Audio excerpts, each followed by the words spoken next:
ఒక చిన్న మాట ప్రార్థన చేసుకుని వాక్యాన్ని ధ్యానం చేసుకుందాం. అందరూ కూడా ప్రార్థన కోరుకుండండి. ప్రభువా, మీ దాసులయ్యా, పెద్దలు వృద్ధులు మీరే మీ సిలుచాటును మరుగుపరుచుకోయా, శరీరానికి కావలసిన ఆరోగ్యానికి శక్తి అయ్యా, మాట్లాడటానికి నీ అభిషేకం దయచేయి ప్రభు అని అందరూ కూడా ప్రార్థన కోరుకుండండి. పరమ తండ్రి, మీకే స్తుతులు చెల్లిస్తున్నాం నాయనా. ఈ నెలలో కూడా ఈ నర్సాపేట ప్రాంతానికి, షాలేం ప్రార్థన మందిరానికి మీ పిల్లల మధ్యకి రావడానికి అవకాశం ఇచ్చారు. ఇప్పుడు వరకు పాటల్లో మీకు మహిమ కలిగి ఉంది, ఆరాధనలో మహిమ కలిగింది, కీర్తన ద్వారా హెచ్చరించారు. అద్భుతమైన సాక్ష్యాలయ్యా, ఎవరెవరికి మేళ్ళు ఉపకారాలు చేశారు అవన్నీ కూడా చెప్పడానికి భాగ్యాన్ని ఇచ్చారు. మీ ఆశ్చర్య కార్యాలను వివరించడానికి తిరుగా వాక్య భాగంలోనికి వెళుతున్నాం. మీ దాసుడు అల్పుడు గడ్డిపోసులాంటివాడయ్యా, మీ సిలువ చాటును మరుగుపరుచుకోండి. మీ ఆత్మచేత అభిషేకించి నాతో, మాతో, మా అందరితో మీరు మాట్లాడండి.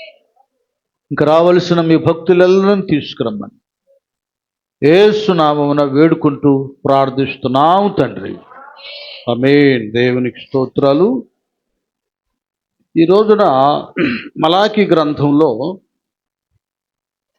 కొన్ని సంగతులు, ప్రవక్త ద్వారా దేవుడు మాట్లాడిన కొన్ని విషయాలు ఆ పాత నిబంధన సంఘ ప్రజలకు, వాటిని మనం ఒకసారి జ్ఞాపకం చేసుకుంటూ ఈ నూతన నిబంధన సంఘం, ప్రస్తుత దేవుని సంఘములో మనం ఏ రీతిగా ప్రవర్తించాలో, వేటేటిని సరి చేసుకోవాలో, ఏ విధంగా నిలబడాలో కొన్ని విషయాలు క్లుప్తంగా మనం ధ్యానం చేసుకుందాం. ఇక్కడ జరిగింది ఏమిటంటే, దేవుని యొక్క బలిపీఠం ఉంది అక్కడ. పాత నిబంధనలో బలులు, అర్పణలు అర్పించడం. ప్రభు వచ్చిన తర్వాత ఆయనే మనందరి కొరకు కదా బలి పశువుగా, యాగ పశువుగా అర్పించబడ్డాడు. అందరి కొరకు ఆయన రక్తం చిందించాడు. హెబ్రీ గంధకర్త అన్నట్లుగా ఇక కోడెలు, మేకలు ఈ రక్తము చిందించవలసిన అవసరం లేదు. ఆయనే నిత్య గొర్రె పిల్లగా, నిత్య యాజకుడుగా, సర్వమానవాళి కొరకు ఆయన కలువరి శిలువలో రక్తం చిందించి మరణించి తిరిగి లేచింది మొదలుకొని ఆయనే రారాజుగా రెండవ రాకడలో వచ్చు అంతవరకు ఈ రక్తమే కదా, ఈ ప్రభావమే, ఈ బలియాగమే మునుపున్నవారు, ఇప్పుడు వారు, రాబోయే తరం వారు కూడా పశ్చాత్తాప్తులైనప్పుడు రక్షణ భాగ్యాన్ని కలుగా చేస్తారు. ఇంత గొప్ప భాగ్యం దేవుడు మనకిచ్చాడు. ఇది అందరికి అర్థం కాదు కదా. మనం ఎన్నో చూస్తున్నాం యూట్యూబ్లో, ఆ మీడియాలో, కొన్ని ఛానల్స్లో. 3 మేకులు లాక్కోలేనివాడు పీక్కోలేను అంటే అసలు మేకులు ఏంటి, దాని భావం ఏంటి, అసలు ఎందుకు బలియాగం అవ్వడం, అసలు ఏంటి పరిస్థితి, దేవుడు రావడం ఏంటి, నరుడుగా అవతరించడం ఏంటి, ఇదంతా అది ఆత్మీయులకు అర్థమవుతుంది కానీ లోక సంబంధాలకు, మతపరమైనటువంటి వారికి, విమర్శకులకు ఏమాత్రం అర్థం కాదు. ఇది ఆత్మ సంబంధమైనది. అందుకే అంటాడు పౌలయ్య, ఈ యుగ సంబంధమైనటువంటి దేవత అవిశ్వాసుల యొక్క మనోనేత్రాలకు అది కనుక వాళ్ళకి గుడ్డితనం కలిగింది. కనుక ప్రభు ఎవరు, ఆయన ఎందుకు వచ్చాడు, ఆయన మరలా ఎందుకు రాబోతున్నాడు, ఇది అందరికి అర్థమయ్యేది కాదు. కనుక వాళ్ళతో వాదోపవాదాలు పెట్టుకుంటాం కూడా వ్యర్థం. సామెతలు చదివితే ఉంటుంది కదా, బుద్ధిహీనుడికి ఎన్ని చెప్పినా వాడు రెచ్చిపోతుంటాడంట. కాబట్టి చాలా సేవకులు కానీ, విశ్వాసులు కానీ జాగ్రత్తగా ఇతరులతో మాట్లాడేటప్పుడు మెలగాలి. వాళ్ళ వల్లే మనం కూడా కోపతాపాలు తెచ్చుకోకూడదు. వాళ్ళు చాలామంది చెడ్డ మాటలు అనేస్తున్నారు, చాలా అసహ్యంగా ఉంటుంది కొన్ని. ఇది గొప్ప మర్మం. ఇది అందరికి అర్థమయ్యేది కాదు. అల్పులం మహాపండితులం కాదు, జ్ఞానములం కాదు, అల్పులమైన మనకు దేవుడి గొప్ప భాగ్యాన్ని ఇచ్చాడు కదా. అప్పుడే అన్నారు కదా యేసయ్య శిష్యుల్ని, వీళ్ళేంట్రా, వీళ్ళు చూస్తే విద్య లేని పామరులు, వీడికి పాండిత్యం ఎక్కడి నుండి వచ్చింది? ఎక్కడి నుంచి వచ్చిందో యేసయ్య పాదాల దగ్గర ఉన్నారు. అనంత జ్ఞాని ఆయన కదా. ఆ జ్ఞాని పాదాల దగ్గర ఉన్నారు, జ్ఞానవంతులయ్యారు. అన్ని రకాల పాండిత్యాన్ని, జ్ఞానాన్ని దేవుని దగ్గర సంపాదించుకున్నారు. ఎంత సంపాదించుకున్నారంటే వాళ్ళు ఆ ప్రాంతానికి వెళ్ళినప్పుడు అపోస్తలుడు, అరే బాబు, భూలోకాన్ని తల్లకిందులు చేసేవాళ్ళు ఇక్కడికే వచ్చారు. ఇది ఇలాంటి జ్ఞానం, పాండిత్యం, భక్తి ప్రభు పాదాల దగ్గర దొరుకుతుంది. ఇక్కడ ఈ మలాకి గ్రంథంలో ఏంటంటే, అప్పుడు బలులు అర్పణలు అర్పించేవాళ్ళు కదా. చూడండి ఎంత భయంకరలో. వీళ్ళు ఏం చేస్తున్నారు దేవుని దగ్గర. మీరు చూడండి, మీరు చదవద్దు, చదువుతా వెళ్తే లేట్ అయిపోతుంది. 6 నుంచి 10 దాకా మీరు తర్వాత చదువుకోండి. వీళ్ళు ఏం చేస్తారంటే దేవుని బలిపీఠ దగ్గర గుడ్డి వాటిని కుంటి వాటిని, ఏది గొర్రెలను మేకలను బలులు అర్పించడానికి, తర్వాత అనారోగ్యంతో రోగంతో ఉన్న వాటిని తీసుకొచ్చి బలి అర్పిస్తున్నారు. చూడండి ఎంత భయంకరం అర్పిస్తున్నారు.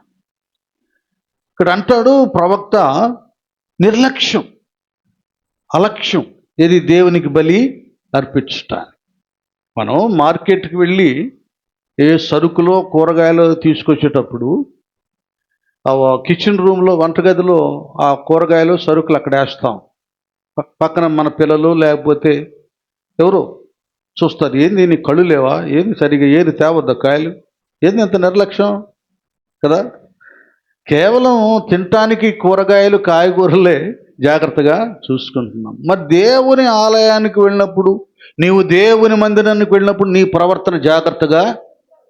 దేవునికి బలి అర్పించేటప్పుడు ఇంత నిర్లక్ష్యం ఏంటి, ఇంత బద్ధకం ఏంటి, ఇంత భయం లేని స్థితి ఏంటి? తీసుకొచ్చి గుడ్డి వాటిని, కుంటి వాటిని, రోగంతో ఉన్న వాటిని తీసుకొచ్చి బలి అర్పిస్తున్నారు. ఎంత భయంకరం అండి ఇది. ఇక్కడ విషయం ఏంటంటే, ఈ దేవుడు తొందరగా ఈ బలిని ఆకాశం నుండి అగ్ని దించి దహించట్లేదని వీళ్ళే దాన్ని దహించి వేస్తున్నారు. అంటే అర్థం ఏంటంటే, వీళ్ళు మొదటి నుంచి ధర్మశాస్త్రాన్ని వాళ్ళు ధ్యానం చేయల, ఆ చరిత్రను సరిగా చదవల. ఉదాహరణకి అహరోను కుమారుల్లో వాళ్ళు కూడా యాజకులే. ఇద్దరేం చేశారంటే, అగ్ని వేసి, వాళ్ళే మంటలేసి ఆ బలి పశు మాంసాన్ని దహింప చేస్తే దేవుని ఉగ్రత వచ్చి, అమ్మో, ప్రధాన యాజకుల వారు కుమారులు, క్షమిద్దాంలే, వదిలేద్దాంలే అని ఏమి చేయాల, కాల్చి వేశాడు, చంపి పడేశాడు. దేవుని దగ్గర కులమని, మతమని, చిన్నని, పెద్దని, ధనవంతులని, బిషప్ గారు కొడుకు, రెవరెండ్ గారు కొడుకుని ఇక్కడ ఏమీ లేదు. ఎవడు దేవునికి ఆజ్ఞకు లోబడి జీవిస్తాడో వాడు దీవించబడతాడు. ఎవడైతే దాన్ని వ్యతిరేకిస్తాడో శిక్షించా, అది ఆజ్ఞ అతిక్రమమే, పాపం వలన వచ్చి జీతం మరణం. ఇలాంటి నియమం ఇది. అంటే ఇక్కడ నేను ధ్యానం చేసినప్పుడు ఏమర్థమైందంటే, వీళ్ళు ధర్మశాస్త్రాన్ని సరిగా ధ్యానము చేయలేదు, మోషే చరిత్రను కూడా చదవలేదు. చదివితే భయపడేవాళ్ళు, అమ్మో మంచిని అర్పించాల. కనుక పాత నిబంధనలు అలాగుంటే ఇక ఏం చేస్తారంటే ఇవన్నీ ఇసుకి వేసారిపోయి చాలా బాధపడతాడు.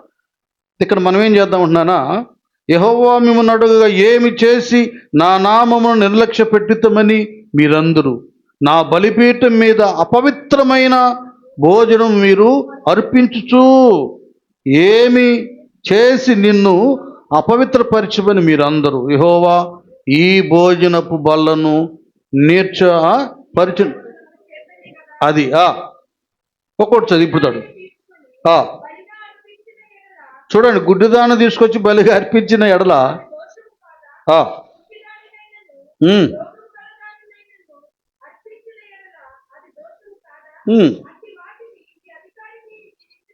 చూసారా, అధికారులు ఉంటారు, లేక మంత్రి గారు, ఎమ్మెల్యే ఉంటారు. అయ్యగారు మీకు గిఫ్ట్ ఇస్తున్నాను, చిరిగిపోయింది, పాడైపోయింది, తీసుకొచ్చి ఇస్తే ఊరుకుంటాడా? ఒకని కొట్టేస్తాడు. అర్థమయ్యేటట్టు చెబుతున్నాడు పాపం మలాకి గారు. ఏంది ఇట్లా చేస్తున్నారు మీరు? మీ మంత్రి గారికి, అధికారికి ఇలాంటి పిచ్చి అని ఇస్తే ఊరుకుంటారా? చూడండి ఎంతగా చాలా బాధను అక్కడ యాజకులు ప్రవక్తలు అనుభవిస్తున్నారు. వీళ్ళింటలా దేవుని మాట, ఎలాగ పడితే అలాగ ప్రవర్తిస్తున్నారు. నెక్స్ట్ చూడండి, దయ చూపడగా కొట్టేస్తాడు. నిన్ను అంగీకరించునా అడుగుచున్నాడు. కటాక్షం చూపునట్లు ఆయనను ఇప్పుడు ఏం చేయాలి?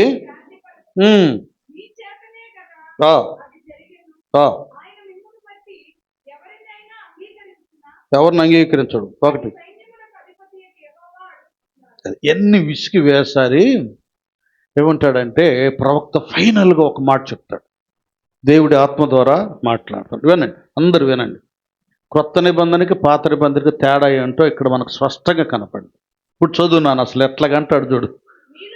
మీలో ఒకడు నా బలిపీఠం మీద ఏమా నిరర్ధకముగా అగ్ని రాజబెట్టుకున్నట్లు నా మందిరపు వాకిండ్లను మూయువాడొకడు మీలో ఉండిన ఎడల, అది చివరికి ఎట్ట వచ్చిందంటే వీళ్ళెవ్వడు రాకుండా ఏం చేయమన్నాడు?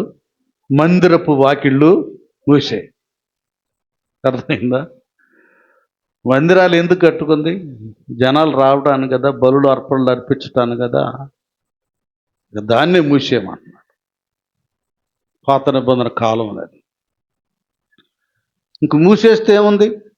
ఎవరు బలులు అర్పిస్తారు, ఎవరు అర్పణలు అర్పిస్తారు, ఎవరు నైవేద్యాలు అర్పిస్తారు, ఎవరు దేవునికి మొరపెడతారు? అసలు ఏంటి పరిస్థితి అంటే, ఎందుకంటే అక్కడ ఆ సిచ్యువేషన్, ఆ పరిస్థితులను బట్టి, ఆ భయంకరమైనటువంటి దుష్టపు కార్యాలను బట్టి అసలు ఈ ప్రార్థన లేకుండా పోతే పోదలే, మందిరమే అని తలుపులు వేసేయమంట. ఒక్కడుంటే మేలు అంటున్నారు. సేమ్ సిచ్యువేషన్ మనం మొదటి సమూయేలు గ్రంథంలో చూస్తున్నాం కదా. ఏం చూస్తున్నాం? ఏలీకి ప్రధాన యాజకుడు లేక షిలోహు అనబడే ప్రార్థన మందిరములో యాజకుడు ఎవరు? ఆయన పేరేంటి? ఏలీ. ఆయనకి ఇద్దరు కొడుకులు ఉన్నారు, హోప్ని, ఫినెహాస్. చూడండి, వీళ్ళిద్దరూ ఏం చేయాలి? మా నాన్న తర్వాత మేమే కదా యాజకులు, మేమే యాజకులం కాబోతున్నాం కాబట్టి మేము కూడా పవిత్రంగా ఉండాలి కదా, మేము కూడా యథార్థంగా ఉండాలి, మేము కూడా దేవునికి ఇష్టలుగా ఉండాలి అని పవిత్రంగా ఉండాలి. వీళ్ళేం చేస్తున్నారు? బలిపీఠం మీద బలి అర్పించినప్పుడు ఆ బలి దహించబడక ముందే అది ఆర్పేసి మంచి మంచి కండను అవన్నీ తీసుకొని వెళ్ళిపోతున్నారు. అలాగే మందిరంలో స్త్రీలు వీళ్ళు ప్రార్థన చేసుకుంటానికి వస్తే అల్లరి చిల్లరగా ప్రవర్తిస్తున్నారు. చూడండి అంత భయంకరం. ఆ దెబ్బతో మందిరం తలుపులు వాళ్ళు వేయటం కాదు, స్త్రీలే మందిరానికి రాకుండా పూర్తిగా మానేశారు. చూడండి, మందిరాలు మనం కట్టుకోగానే సరికాదు, పెద్ద పెద్ద కోట్ల రూపాయలు పెట్టి మందిరాలు కట్టిస్తారు. మళ్ళీ అక్కడ రాజకీయం, నేను ప్రెసిడెంట్గా ఉండాలి కదా, నేను ట్రెజరర్గా ఉండాలి, మళ్ళీ డబ్బులు వాటి లెక్కలు తేడా పడితే తన్నుకుంటాలు కొట్టుకుంటాలు కదా. ఒక 15-20 సంవత్సరాల క్రితం మరి ఒక బిషప్ని, ఒక రెవరెండ్ని చంపేశారు గుంటూరు. చూడండి ఎలాంటి అరాచక దేవుని ఆలయంలో జరుగుతున్నాయి. ఎంత మందిరాలు ఎంత సుందరంగా కట్టుకుంటే ఏం లాభం? అర్హులైన పాస్టర్లు ఉండాలి, యోగ్యులు పవిత్రులైన విశ్వాసులు ఉండాలి. అప్పుడే దేవుని మహిమ అక్కడ ఉంటుంది, దేవుని ప్రభావం అక్కడ ఉంటుంది. మీకు తెలుసు కదా, ఏలీ కోడలు బిడ్డను కంటూ దేవుని మందస్సం పట్టబడింది, భర్త చనిపోయాడు, మామ కూడా చనిపోయాడని విన్నప్పుడు ఆ బిడ్డకు ఈకాబోత్ అనే పేరు పెట్టింది. ఈకాబోత్ అంటే ప్రభావము వెడలెను, అంటే దేవుని ప్రభావం పోయింది. కాబట్టి మందిరాలు మనం 10 మంది ఉన్నా 20 మంది ఉన్నా దేవుని ప్రభావం మందిరములో నిలిచినట్లుగా మనం పవిత్రంగా ఉండాలి. హృదయ శుద్ధి గలవారు ధన్యులు, వారు దేవుని, అది అపవిత్రత కాదు. పరిశుద్ధత లేకుండా ఎవ్వరు కూడా దేవునితో ఉండలేరు, దేవుని చూడలేరు. ఇది కావాలి. ఓ పెద్ద బిల్డింగులు, లక్షలున్నాయి, ఏసీ ఉంది, ఆ చర్చిలు, అది ఉంది, ఇది ముఖ్యం కాదు. మనం పవిత్రంగా ఉన్నామా, ప్రార్థన చేసుకుంటున్నామా, సంఘం ఒక నియమంలో ఉందా, సంఘ పెద్దలు ఎట్లున్నారు, పాస్టర్ గారు ఎట్లున్నారు, పాస్టర్ గారు ఎట్లున్నారు, సత్ప్రవర్తన కావాలి. ఇప్పుడు అవి లేవు. ఇప్పుడు ఏంటంటే సమాజం కోరుతుంది జనం, ధనం కదా. ఏ మినిస్ట్రీలో బాగా ధనం ఉందో డబ్బా కొట్టేస్తారు. ఎక్కడ జనం ఉన్నారో వాళ్ళకి డబ్బా కొడుతున్నారు. అక్కడ ఏంటి క్యారెక్టర్ ఏంటి, పరిస్థితి ఏంటి, ఎలాగుంది, దేవునికి ఇష్టలుగా ఉన్నారా, ఇదేమి లేదు.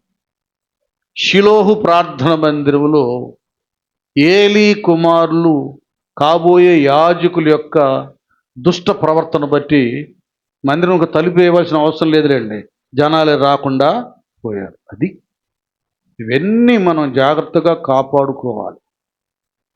మూసేశారు, ఎవరు రాట్లా, అట్లా అయిపోయింది, మూసినట్లు అయిపోయింది. ఇక్కడ ఈయన అంటాడు ఇవన్నీ ఎందుకులే, అసలు ఎవడు రాకుండా మందిరం యొక్క ద్వారాలు మూసేసేవాడుంటే మేలంట. తెలిసి ఉండాలి కదా, మూసేవాడుంటే ఏం కదా, ఏంటంట మేలు. ఇంత భయంకరంగా అయిపోయింది పరిస్థితి. అయితే ఇప్పుడు పాత నిబంధనలా కాదు, మన యేసయ్యే స్వయంగా పిలిచాడు. ప్రయాసపడి భారం మోసుకుని సమస్త జనులారా నా యొద్దకి రండి, నేను మీకు విశ్రాంతిని. భారం, పాప భారం, రకరకాల అవిధేయత భారం మోసుకుంటున్నటువంటి వారు ఆయన స్వయంగా పిలిచారు. కాబట్టి ఇప్పుడు నువ్వు కానీ నేను కానీ చేయాల్సింది ఏంటంటే, వాళ్ళు అది చేశారు, ఇది చేశారు, ఆ తప్పు ఈ తప్పు చేశారు, గెట్ అవుట్ అంటానికి వీలు లేదు. ఇప్పుడు ఈ మందిరాలు మాత్రం తలుపులు మొయ్యకూడదు. వాళ్ళకి వాళ్ళే తెలుసుకోవాలి. వాక్యంలో ఉందిగా, ఎవరు తరమకుండానే దుష్టుడు, చెప్పండి, అది వాళ్ళే పారిపోతారు తట్టుకోలేక. ఈ పరిశుద్ధతకు, ఈ నిష్టకు, ఈ నియమాలకు కదా, ఈ పత్యానికి తట్టుకోలేక కొంతమంది మందిరాలు మానేస్తారు. ఇవన్నీ మనం ఏడబడేలే, అంటే అరుస్తున్నారు, అంటే అది చేయమంటున్నారు, అంటే అది చేయమంటున్నారు. మనం అన్నీ మంచిగా స్వేచ్ఛగా చేయడానికి అవకాశం లేదు. అలాంటి ఉండలేరు ఈ మందిరంలో. కొన్ని ఉన్నాయి, ఏమన్నా చేయొచ్చు కదా. ఇక్కడ దేవుడి పాటలు పాడవచ్చు, స్టేజ్ మీద సినిమా పాటలు పాడవచ్చు, ఇక్కడ ఆత్మతో ఎగరవచ్చు, అక్కడ స్టేజ్ మీద డ్యాన్సులు వేయచ్చు. ఇలాంటివన్నీ అన్నిటికీ వదిలేస్తారు ఫ్రీ. ఒక ప్రత్యేకత లేనటువంటివి ఉంటాయి. అలా కాదు, ప్రత్యేకంగా ఉండాలి. మనం ఎవరిని వెళ్ళమని అవసరం లేదండి. ఎవరు తరమకుండా దుష్టుడు వాడే పారిపోతాడు. మనమైతే దుష్టునికి దూరంగా ఉండాలి, పవిత్రంగా బ్రతుకులు కాపాడుకోవాలి. మళ్ళీ మళ్ళీ ఈ పరిశుద్ధమైన జీవితం మరలా మనకి దొరకదు.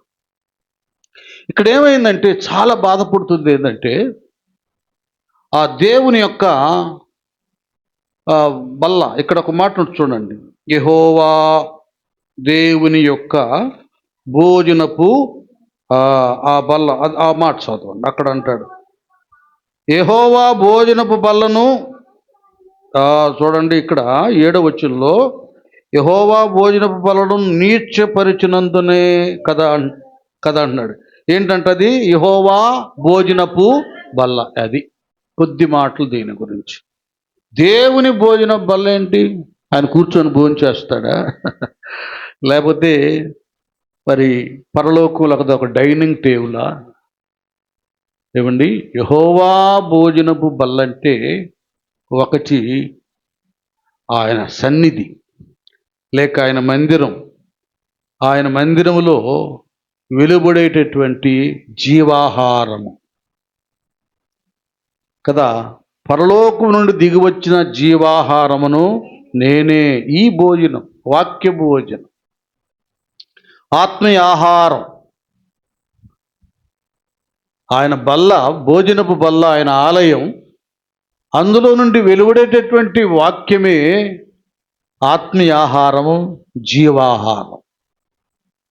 దీనిని నీచిపరచకూడదు, అపవిత్రపరచకూడదు. చూడండి, మీకు అర్థమయ్యేటట్టు చెప్తాను. ఇశ్రాయేలీలు నిర్గమాకాండం మీరు 16 తర్వాత చదువుకోండి. వాళ్ళు అరణ్య యాత్రలో వాగ్దాన దేశానికి ప్రయాణం అయిపోతున్నారు. వాళ్ళకి ఆకలి అయిపోయింది. ఇప్పుడు ఒకళ్ళ ఇద్దరా? ఒక పురుషులే 20 సంవత్సరాల నుంచి 50 సంవత్సరాలు వయసున్న వాళ్ళే 6 లక్షలు. మరి స్త్రీలు ఎంతమంది, పిల్లలు ఎంతమంది, 50 సంవత్సరాలు దాటిన వాళ్ళు ఎంతమంది?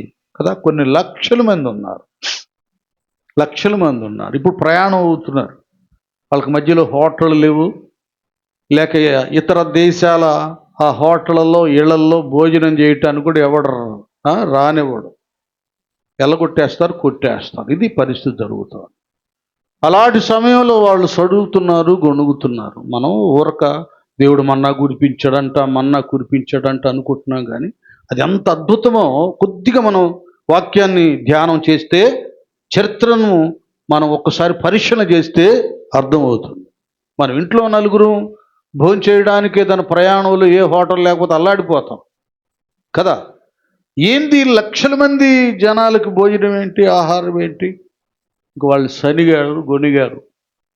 కనుక మన ఫ్యామిలీలో కూడా ఈ బ్యాచ్లు ఉంటారు. ఏదైనా సమస్య వచ్చినప్పుడు తెగ ప్రార్థనకి వెళ్తున్నావి, ఏంది ఏముంది అన్ని కష్టాలేగా అనే వాళ్ళు అక్కడ ఉంటారు కదా. ఏం పర్వాలేదయ్యా, వాగ్దానం చేసిన వాడు నమ్మదగినవాడు, ఆయన నమ్ముకొనదగిన సహాయకుడు, నిరీక్షణతో ఉండేవాళ్ళు ఉంటారు. కుటుంబం అంతా కూడా వ్యతిరేకంగా ఉంటే దైవత్వానికి, దేవునికి వాళ్ళు ఏం సాధించలేరు. ఒకవేళ కొంతమంది బలహీనులై సణుగుతున్నా గొణుగుతున్నా మనం వాళ్ళని ధైర్యపరచాలి. అది వాళ్ళని తిట్టకూడదు, ధైర్యపరచాలి. లేదులే నాన్న, దేవుడు తప్పక సహాయం చేస్తాడు. ఇంకా వెంటనే వాళ్ళు సనిగినప్పుడు మోషే అహరోనులు దేవుడికి ప్రార్థన చేశారు. దేవుడు చెప్పాడు, నేను పరలోకంలో దేవుని దూతలు భుజించే ఆహారాన్ని, పరలోక ధాన్యాన్ని నేను మీకు పంపిస్తాను. ఆకాశం చక్కగా తెరవబడి చక్కగా దేవుడు మన్నాని కురిపించు. గట్టిగా చప్పట్లు కొడదాం. అది కురిపించిన తర్వాత ఒక నియమం పెట్టాడు దేవుడు. ప్రతిదానికి దైవ సంబంధమైన దానికి ఒక క్రమము కట్టడం ఉంటుంది. ఫ్యామిలీలో కూడా ఉండాలి. పిల్లలు ఉన్నారు, ఎదుగుతున్న పిల్లలు ఉన్నారు. ఏయ్, నువ్వు రాత్రి అయిందా, బయటకు వెళ్ళావా, ఈ టైం దాకా దాటి వచ్చావా, కొట్టేస్తా అనాలి పేరెంట్స్. ఏంది 8 అయింది, రాత్రి 9 అయింది, ఎక్కడికి వెళ్ళావు? పిల్లలకి, యవన బిడ్డలకి కట్టడలు నియమించాలి. లేకపోతే వాళ్ళు ఇష్టం వచ్చినట్లుగా ఫ్రెండ్స్తో తిరిగి తందనాలాడి చివరికి నాన్న కొద్దిగా ముందు చదువుకో, తందనాలాడి భ్రష్టులు అయిపోతారు. ప్రతి దానికి ఒక కట్టడు ఉండాలి. ఒక కట్టడు నియమించాడు దేవుడు. అయ్యా నాన్న ఒక్క నిమిషం, ఇది మీరేం చేయాలంటే 6 దినాలే, 6 దినాలు ఇది మీకు దొరుకుతుంది, 7వ దినాన మీకు దొరకదు. ఇవన్నీ మీకు తెలుసు. అది విశ్రాంతి దినం, అది పరిశుద్ధమైన దినంగా మీరు ఆచరించాలి. 7వ దినాన మీకు దొరకదు గనుక మీరు చేయవలసింది ఏంటంటే 7వ దినానికి కూడా 6వ దినాన మన్నాని సమకూర్చుకోవాలి. 6వ దినాన మన్నాని సమకూర్చుకోవాలి అని ఒకటి. రెండవది, నన్ను వినండి, ఈరోజు మన్నాను సమకూర్చుకున్నా, ఈరోజు పూర్తిగా తినేయాలి, రేపటికి దాన్ని ఉంచకూడదు. ఇది ఒక నియమం.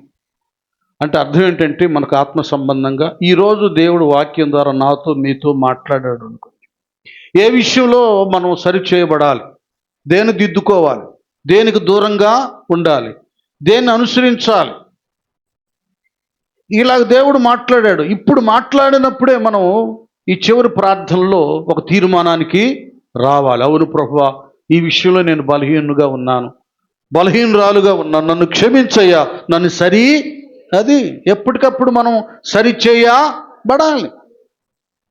ఎప్పటికప్పుడు పరిశుద్ధతను కలిగి ఉండాలి. చూద్దాంలే, ఇంకోసారి చూద్దాంలంటే జీవితం మురిగిపోతుంది. ఈరోజు తినవలసిన మన్నా ఈరోజే తినాలి, రేపటికి దాచి ఉంచకూడదు. దాచితే ఏమైంది చెప్పండి? ఏమైంది? పురుగులు బతికిపోయింది, పాడై. అది వీళ్ళు ఏం చేశారు? దేవుడేమో ఎప్పటికప్పుడు తినండిరా బాబు, 6వ రోజు మాత్రం 7వ రోజుకు కూడా కావలసింది సమకూర్చుకొని తేటగా చెప్పాడు మోషే ద్వారా. చూడండి, ఇంటేనేగా ఎంత బద్ధకమో చూడండి. ఊరకొస్తుంది పైనుంచి మన్నా, వీళ్ళేమి విత్తలేదు, దుక్కలేదు, దున్నలేదు, ఏ చాకిరి, ఫ్రీగా వస్తుంది అంత. చూడండి, ఉచితంగా వచ్చేదానికి ఇట్లా ఉంటుంది అలుసుగా. కష్టపడితే అర్థమవుతుంది. ఏం చేశారు? ఒక్కొక్కడు రేపు ఉంటుందో ఉండదో, రేపు నేను బయటికి వెళ్ళి ఆ మన్నాను సమకూర్చుకోలేనులే, ఎక్కడ రోజు ఏడాళ్తామని రేపటికి కూడా దాచుకున్నాడు. సరే తిన్నాంలే, వెళ్ళేది ఎందుకులే బయటికని ఇలా ఓపెన్ చేసేలేక పాత్ర పై మూత తీసేలేక కంపు కొట్టుకుపోతాం. చూడండి వాళ్ళు చేసే పనులు ఎలాగుంటాయో. ఇక్కడ ఎలాగూ యెహోవా భోజనపు బలను అపవిత్ర పరిచారో వంటి ఇదే. దేవుడు ఏది చెబితే అది చేయటమే మన పని, ఇంకంతే, మరొకటి కాదు. సొంత ప్రయత్నాలు, ఆలోచనలు, పద్ధతులు దేవుని దగ్గర చేయకూడదు. ప్రభువా ప్రభు అని పిలుచు ప్రతివాడు పరలోకంలో ప్రవేశం. నా తండ్రి చిత్తాన్ని, అది మన చిత్తాన్ని నెరవేర్చుకుంటాను కాదు మందిరాలకు వచ్చింది, దేవుని చిత్తాన్ని. వాళ్ళు అలా చేశారు. మళ్ళీ రేపు ఏడో రోజు అయితే ఈ రోజు 6వ దినానే రెండంతలు సమకూర్చుకోవలసి ఉండగా సమకూర్చుకోలేదు. మళ్ళీ పరిగెత్తారు బయటికి. దొరికిద్దని. ఎక్కడ దొరికింది? అస్సలు ఏమి లేదు అక్కడ ఆ రోజు పస్తు. ఇలాగ కొన్ని నియమాలున్నాయి. ఆది నుండే ఈ ప్రజలు దేవుడు ప్రేమించి విమోచిస్తున్నాడు, దీవిస్తున్నాడు, అన్ని కృపతో పంపిస్తున్నాడు, కానీ దైవాజ్ఞను ఉల్లంఘించి యెహోవా భోజనపు బలను నీచపరుస్తున్నారు. మొదటి నుంచి ఇదే జరుగుతా. కనుక మనం కూడా దేవుని ఆలయంలో ఈ రోజున దేవుడు మనతో ఏం మాట్లాడాడో హాట్ కేక్ లాగా దాన్ని ఆరగించాలి, దాన్ని అనుసరించాలి, దానిలో నిలవాలి, దానిలో నడవాలి. అప్పుడే దివ్యమైనటువంటి ఆశీర్వాదం మనం సొంతం చేసుకుంటాం. గట్టిగా చప్పట్లు కొడదాం. అలా చేశారు. మొదటి భోజనం బల్ల ఏంటంటే, దేవుని ఆలయములో దేవుడు మాట్లాడినది మీరు కాదు, కానీ మీ తండ్రి ఆత్మ మీలో నుండి మాట్లాడును. సేవకుడు ద్వారా మాట్లాడేటటువంటి లేక అందించేటటువంటి వాళ్ళని ఒక పాత్రగా వాడుకొని కదా జీవాహారం. దేవుడు ఏం చేస్తాడు? ఈ గుండె, ఈ హృదయం అనబడేటటువంటి ఈ పాత్రలో, ఈ బేషన్లో, ఇందులో వాక్యాహారాన్ని ఉంచుతాడు. మేము వాటిని మీకు వడ్డించాలి. 5 రొట్టెలు 2 చిన్న చేపలు ఎలాగూ ఇరిచి గంపులో వేస్తే ప్రభువారు శిష్య బృందం వెళ్ళి అందరికీ పంచారు. సేవకురాలు చేయవలసిన పని ఏంటంటే, ప్రభు పాదాల దగ్గర, ఏంటి ప్రభువా ఆదివారం నేనేం చెప్పాలి మీ బిడ్డలకి, ఏ ఆహారం అందించాలని వేడుకోవాలి. యూట్యూబ్లో చూడటం, లేకపోతే రిఫరెన్స్ ఉన్నదాన్ని చూడటం, ఎవరో ప్రసంగాలు రాసుకుంటాం కాదు. సేవకత్వం అనేది దేవుని దగ్గర ఆ ప్రత్యక్షతను సంపాదించుకోవాలి. మానుదినాహారము నేడు మాకు దయచేయమన్నట్లుగా అడిగి సేవకుడు తాను పొందుకొని ఆత్మశక్తిని, అదే శక్తిని, అదే ఆహారాన్ని ఆత్మీయ బిడ్డలకి పంచాలి. అది అంతేగాని ఎలాగ పడితే అలాగా, ఒక పవిత్రత లేక, ఒక ప్రార్థన లేక, ఒక నిష్ఠా నియమం లేకుండా. నేను మీకు చాలా పర్యాయాలు చెప్పాను, అమ్మ మనకు భోజనం వడ్డించేటప్పుడు ప్లేట్లు శుభ్రంగా గడికింది కదా, చేతులు శుభ్రంగా గడుక్కుంటుంది. ఎందుకంటే ఒక్కోసారి ఒక్కొక్క బిడ్డకి కలిపి పెట్టాలి, నోట్లో పెట్టాలి. అందుకని మురికి చేత్తో, పాత్రలు రుద్దిన చేత్తోనే పెట్టిద్దా, శుభ్రంగా గడుక్కుంటుంది. వడ్డించే పాత్ర శుభ్రంగా ఉంటుంది, అమ్మ చేతులు శుభ్రంగా ఉంటాయి. అలాగే వాక్యం అందించే సేవకుడు కానీ సేవకురాలు కానీ హృదయ శుద్ధి కావాలి. పిచ్చిగా పాపంలో, అవిధేయతలో, దుర్వ్యసనాల్లో ఉండి వాక్యం చెబితే ఏమైంది? బిడ్డలు అది తిని కదా, ఆ భోజనం, పిచ్చి భోజనం తిని ఎట్లాగో రోగాలు వస్తున్నాయో, ఆ ఆహారం తిని, ఆ వాక్యం విని వాళ్ళ ఆత్మీయ జీవితాలను పతనం చేసుకుంటారు. చాలా క్రైస్తవం అనేది పవిత్రతతో కూడింది. సంఘం అనేది నిష్ఠా నియమాలతో కూడింది. పాస్త అనేది నిత్య పవిత్రత కలిగి ఉండాలి. ఎందుకంటే ఎప్పుడు ఏ బిడ్డ ఏ రాత్రుల్లో, మధ్యరాత్రుల్లో అయ్యా నాకు బాగలేదయ్యా అని ఫోన్ చేసి ప్రార్థన చేయించుకుంటారు. మేమే అపవిత్రంగా ఉంటే మీకేం ప్రార్థన చేస్తాం? మేమే పాప రోగంతో చాలా జాగ్రత్తగా ఉండాలి. అందుకే అంటున్నాడు, యెహోవా భోజనపు బల్లను నీచపరిచాడు. వాక్యం చెప్పే యాజకులు, బోధకులు, పాస్టర్లు సరిగా ఉండాలి. వచ్చి వింటున్నటువంటి వారు అనుసరించడానికి సిద్ధం మనసు కలిగి ఉండాలి. అది దేవుని మందిరమే బల్ల, వాక్యాహారమే భోజనం. ఇదే ఒక భోజనపు బల్ల. ఇది ఇలా ఉండాలి కదా. ఒక్కొక్కటి నేను మీకు చెప్తాను, కొద్దిగా మీకు హ్యాపీగా ఉంటుందండి. మరొకటి మనం వెళ్దాం. 128వ కీర్తనలో అది భోజనపు బల్ల చుట్టూ అది చదవండి. కొన్ని బల్లలు చెప్తాలే, చాలా ఉన్నాయి, అన్నీ చెప్పనులే, మరి టైం అయితే రొట్టె కార్యక్రమం ఉందిగా. అది ఇక్కడ ఒక బ్లెస్సెడ్ అంటే దీవెనకరమైన కుటుంబం అన్నమాట ఇది. ఈ కుటుంబానికి దీవెన అనేది ఎలాగొస్తుందంటే, యెహోవా యందు భయభక్తులు కలిగి ఆయన త్రోవలందు నడుచు వారందరూ ధన్యులు. వినండి, ఇప్పుడు మన సంఘాల్లో జరుగుతుంది ఏంటంటే, ఇక్కడ తేటగా చెప్పేశాడు, భార్య భర్తలు అనబడేవారు ఏం చేయాలి?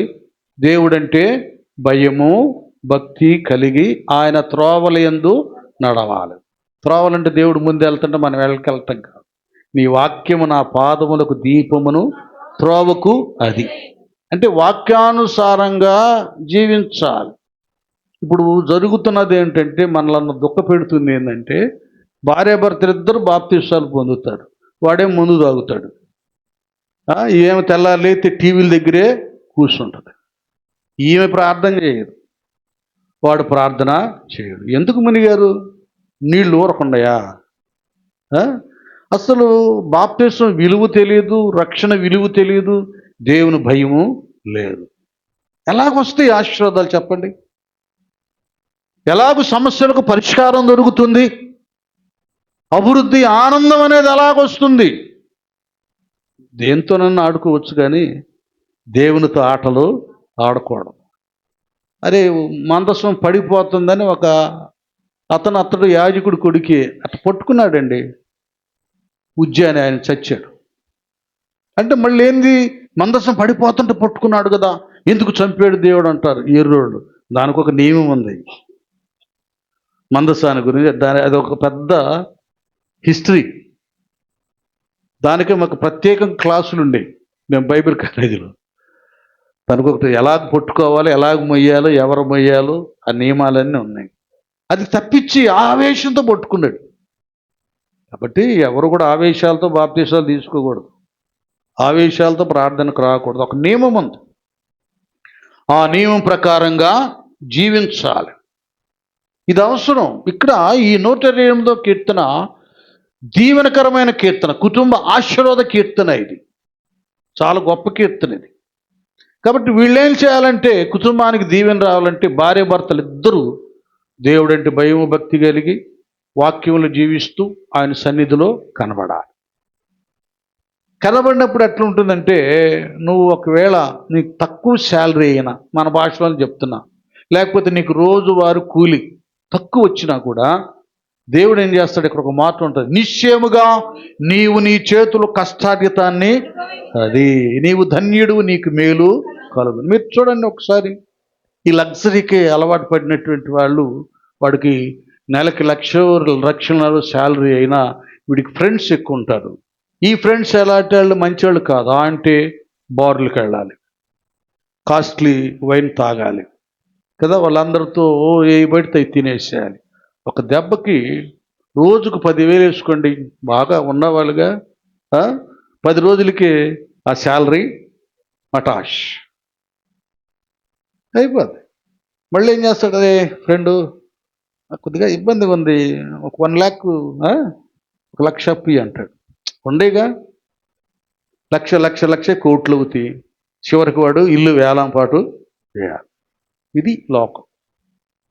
నేను చెబుతున్నా వినండి, దేవుళ్ళు మనం సరిగా ఉండకపోతే బ్రదర్స్ కష్టాయితం దీవించబడదు. ఒక నియమాన్ని ఏర్పాటు చేసి, అక్కడ ఎంత 5 రొట్టెలు 2 చిన్న, అంతే కదా, తీసుకెళ్ళి ఏం చేశారంటే యేసయ్య చేతిలో పెట్టారు. అలాగూ ఆయన బ్లెస్ చేశాడు, విరిచాడు, స్తోత్రాలు చెల్లించాడు, వడ్డించమన్నాడు. చూడండి ఎంత అద్భుతమైతే, ఒక మెర్కెల్ అన్నమాట. ఇదేంటండి ఈ చిత్రం? 5 రొట్టెలు 2 చిన్న చేపలు 5,00,000 మందికి, 5,000 మందికి తినగా ఇంకా 12 గంపలు. అర్థం చేసుకోండి. ఇంతేంటి, ఒక్కడికే సరిగా జరిగిపోదు, ఇద్దరికి 5,000 మంది పోయి తినటం ఏంటి, 12 గంపలు మిగలటం ఇది బ్లెస్సింగ్ అంటే. ఇది అర్థం కాదు. దేవుడి కార్యాలు కంటికి కనబడవు, చెవికి వినబడవు, హృదయానికి ఈ ఊరు కాదు ఆ ఊరు, ఆ ఊరు కాదు ఈ ఊరు తిరుగుతూ ఉంటాడు. ఏంది అక్కడికి వెళ్ళి ఆ ఊరు ఉద్యోగానికి వెళ్ళాడండి, ఈ ఊరి పనికి ఏంటిది? మీరు ఆలోచించండి. విమర్శ కాదు, దేవుని ఎరిగిన వారికి నేను చెప్తున్నా. నేను రక్షించబడ్డాను, దేవునిలో ఉన్నానని చెప్పుకుంటూ తిరుగుతున్నావే, ఇది దేశ దిమ్మరులాగా. నీవు చెప్తున్నాను, ఎందుకు ఈ తిరుగులాటు? నీకు నిన్ను రక్షించుకున్న నీ దేవునిలో నువ్వు సరిగా ఉంటే దేవుడు ఏ విషయంలో నీకు కొదువా చేయడు. యెహోవా నా కాపరి, నాకు లేమి అది. ఆయన ఇస్తాడు సమృద్ధి. కారణం ఏంటంటే దేవుడంటే నీకు భయం లేదు, భక్తి లేదు, దైవ నియమంలో నువ్వు బ్రతకటం లేదు. అందుకే నీ కష్టాజీతం దీవించబట్ల. నువ్వెంత సంపాదించిన హగ్గలో రాయబడ్డట్టుగా నీ సంపాదన చిల్లు సంచిలో వేసినట్టే. అది నీవు ధన్యుడువు, నీకు మేలు కలుగును, నీ లోగిట నీ భార్య. అది చూసారా ఎట్లా బ్లెస్సింగ్స్ వస్తున్నాయో. ఇది ఇంటి బల్ల, భోజనపు బల్ల చుట్టూ నీ గృహము ఒక ఆశీర్వాదకరమైన బల్లగా ఉండాలి. నీ భోజనపు బల్ల చుట్టూ ఇక్కడంట నీ లోగిట నీ భార్య. అది ఏంది వెళ్తున్నావా? నూనె అయిపోయిందిగా, ఏమి ఉప్పు లేదు, పప్పు లేదు, ఈ సొనుగుళ్ళు గొనుగుళ్ళు ఉండవు. జ్ఞానవంతురాలు తన ఇల్లును అంటే చక్కగా గృహాన్ని దేవునిలో మలుచుకున్నారు వీళ్ళు. ఇది ఒక చిన్న స్వర్గసీమ అన్నమాట, చిన్న పరలోకం. ఒక మాట చెప్పాలంటే చిన్న మందిరం. అది నీ ఇల్లు ఒక మందిరం, నీకు ఇది పెద్ద మందిరం. ఇలాగుంటుంది ఆనందదాయకంగా. ఉప్పు లేదు, పప్పు లేదు, అది లేదు, ఇది లేదు అని గొడవ ఉండదు. ఆమె ఇచ్చేటటువంటి ఆయన యజమానుడు ఇచ్చే ప్రతి రూపాయి ఆమె జాగ్రత్తగా వాడుతూ ఉంటుంది, వ్యర్థమైన వాటికి కాకుండా. కొంతమంది ఏం చేస్తారు, ఒక్కొక్కళ్ళు ఉండేవాళ్ళు అక్కడ గుంటూరులో. అయ్యా నేను అప్పుడే సేవకు వచ్చాను 84, 85లో. అంకులు ఆయన ఎస్ఐ అనమాట, అంత జీతమైనా తాగేస్తాడయ్యా, ఫ్రెండ్స్తో ఉంటాడయ్యా, సరిగీడయ్యా, డబ్బులు ప్రార్థన చేయయ్యా జాన్వేస్లను అట్లాగే లాంటి అని. ఇంకేమేం చేసేది? ఆయన ఇచ్చిన డబ్బుల్లోనే మళ్ళీ ఆ రోజులో రూపాయి, 2 రూపాయలు అట్లా దాచిపెట్టి, ఒక 10 రూపాయలు దాచిపెట్టి, అప్పుడు టికెట్ తక్కువ రేటేగా ఇంటి పక్కన నమ్మనక్కలని సినిమాకి తీసుకెళ్ళేది. ఇవేం చేస్తుంది? ఈమెమో సినిమాకు దారబోతుంది, సినిమా వాళ్ళకి, ఆయనేమో సారాయి కొట్టుకి. దేవుడు లేకపోతే ఎవరి ఇష్టం వచ్చినట్లుగా వాళ్ళు ప్రవర్తిస్తారు. ఒక కట్టడ కత్తుబాటి ఉండదు, అప్పులు, అల్లర్లు, గొడవలు, చాలా భయంకరంగా పరిస్థితులు ఉంటాయి. మన ఈ భోజనపు బల్ల చుట్టూ అనగా వినండి, డైనింగ్ హాల్లో కదా ఆ బల్ల అన్నమాట, భోజనపు బల్ల. అందరూ పేరెంట్స్, పిల్లలు అందరూ కూర్చుంటారు, ఫ్యామిలీ అంతా. వాళ్ళు అన్ని తీసుకొచ్చి పెడతారు, చక్కగా బల్ల మీద అన్ని తినేస్తారు. ఓకే, మంచిది. కుటుంబాలు అలాగూ ఆనందదాయకంగా ఉండాలి. అయితే ఈ భోజనపు బల్ల ఆనందదాయకంగా ఉండాలంటే నీ ఇంటిలో నీకెట్ట ఒక భోజనపు బల్ల ఉందో, నీ ఇంటిలో నిత్య కుటుంబ ప్రార్థనలు ఉండాలి. గట్టిగా చప్పట్లు కొట్టండి. అది ఈ మన భోజనపు బల్ల, మన పాత్ర, మన ఆహార పాత్ర, మన కిచెన్ రూమ్ అది కడకళ్ళాడుతూ ఉండాలంటే తప్పక మీ భోజనపు బల్ల, ఆత్మీయ భోజనపు బల్ల అనబడే కుటుంబ ప్రార్థనలు ప్రతి ఇంటిలో ఉండాలి. యెహోవాయందు భయభక్తులు గల ఇల్లు ఎల్లవేళలా దీవించబడును ఇలలో. యేసయ్య ముందు మోకరిల్లెడి ఇల్లు అన్ని వేళలా పోషింపబడును ధరలో. వినుమా క్రీస్తు మాటలు, గనుమా క్రీస్తు బాటలు. వినుమా క్రీస్తు మాటలు, గనుమా క్రీస్తు బాటలు. యెహోవాయందు భయభక్తులు గల ఇల్లు ఎల్లవేళలా దీవించబడును. ఇలలో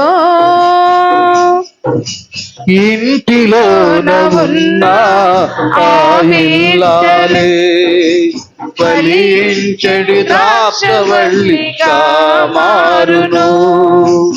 ఇంటి యందు ఉన్న ఆ యజమాని దీవెనగా మారును. చేతి కష్టము ఇంటిలోన ఉన్న ఆ ఇల్లాలే ఫలించెడి ద్రాక్షవల్లిగా మారును. ఇంటి యందు ఉన్న ఆ యజమాని దీవెనగా మారును. చేతి కష్టము మేలులు జరుగును, మేలులు జరుగును, మేలులు జరుగును. ఆ ఇంటిలో మేలులు జరుగును, మేలులు జరుగును, మేలులు జరుగును. ఆ ఇంటిలో యెహోవాయందు భయభక్తులు గల ఇల్లు ఎల్లవేళలా దీవించబడును. ఇలలో హల్లెలూయా. చూడండి, ఈ భోజనపు బల్ల మన డైనింగ్ హాల్ లేకపోతే కిచెన్ రూమ్ ఏ లోటు లేకుండా నా గిన్నె నిండి పొర్లుచున్నది అన్నట్లుగా ఏది కొదువు కాకుండా ఉండాలంటే మన ఇంట్లో కుటుంబ ప్రార్థన ఉండాలి. మాకు ఒక ఆమె ఉన్నారు, కమలమ్మ గారు. ఇప్పుడు 56, 57 సంవత్సరాల ఆంటీకి. ఆమె మా టీచర్. అప్పుడేమో రే అని పిలిచేది నేను చదువుకుంటున్నప్పుడు. నేను సేవకుడైన తర్వాత అయ్యా పాస్టర్ గారు అంటుంది. ఏందంటే లేదయ్యా, దేవుడు పిలుచుకున్నాడు అయ్యా, అమ్మో జాగ్రత్తగా అని. చాలా భక్తి పిల్ల ఆమె చెప్తుంది అనమాట. అయ్యా పాస్టర్ గారు, వాళ్ళంతా టీచర్స్, వాళ్ళ డాడీ దగ్గర నుంచి మా అమ్మ మా నాన్న మేము ఫ్యామిలీ ప్రేయర్లో కుటుంబ ప్రార్థనలో కూర్చుంటేనే ఆ రోజు ఎగ్ అనుకో ఎగ్ వేసేవాళ్ళు, ఏదో మటన్ చికెన్ కర్రీ అనుకో ఆ ముక్కలు పడి, ప్రార్థనలో కూర్చోలేదనుకో కట్టు, ఏ పప్పు ఏ చారుతోనో తినాలి. ఏంటమ్మా నాకు వేయలేదంట, ప్రార్థనలో కూర్చోలేదుగా, కుటుంబ ప్రార్థనలో ఫ్యామిలీ ప్రేయర్ లేదు పో. అట్లా స్ట్రిక్ట్గా ఉండేవాడు అన్న కఠినంగా. కనుక వాళ్ళు ఏం చేసి చెప్తున్నా ఊరక ఏదో ఒక విధంగా బిడ్డల్ని ఒక నియమంలో కట్టడిలో ఉంచాలి, అంతేగాని వాళ్ళు పెట్టకూడదని కాదు. సరేలే రే బాబాయ్ వాడు అసలే మటన్ మంచి మంచి పీసెస్ పోతే కూర్చునేవాడు. అట్లా చేసేవాళ్ళు పాస్టర్ గారు చిన్నప్పుడు మా అమ్మ మా నాన్న అని. మేము కూడా ఇంకా అసలు మాకు దేవుడు తెలియదు అప్పుడు ఆ లైన్లో. అది క్రిస్టియన్ ఫ్యామిలీ, అది మా లైన్లో. ప్రతి సాయంత్రం దేవునికి స్తోత్రం అని పాటలు ఆ ఇంట్లో వినపడేది. ఏంది ఈ రోజు మళ్ళీ చక్కగా దూతల్లాగా పాడుతూ ఉండేవాళ్ళు, వినపడుతూ ఉండేవి. చూడండి ఎంత ఆనందదాయకంగా ఉంటుంది ఆ కుటుంబం.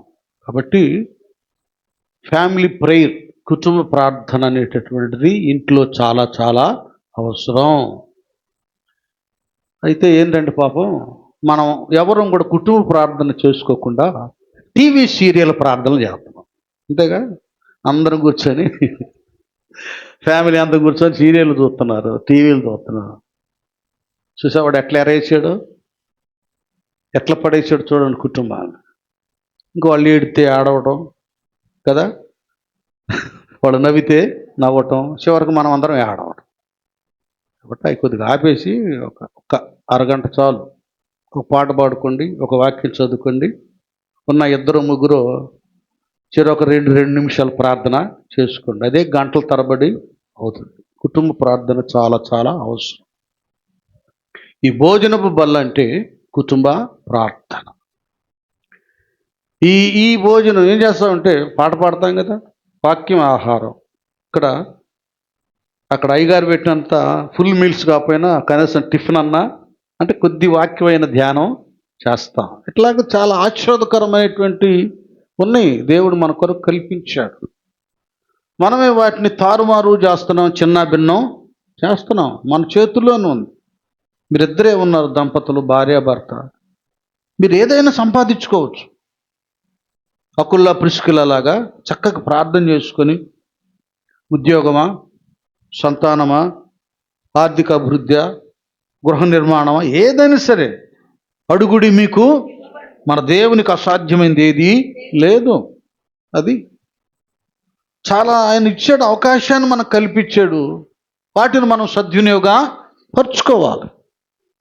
మనం దేవుడు చెప్పినట్లు చేయకుండా, ఆయన నియమంలో బ్రతకకుండా మనకిష్టం వచ్చినట్లుగా మనం బ్రతుకుతూ ఏదో అవకాశం, అనుకూలం, ఏదో ప్రేరేపణ ఉన్నప్పుడు, ఏదో గుబులు వెళ్ళినప్పుడు ప్రార్థన చేసుకుంటాం, కొద్దిగా వాక్యం చదువుకుంటాం, మందిరానికి వెళ్ళడమో చేస్తాం మనకిష్టం వచ్చినప్పుడు.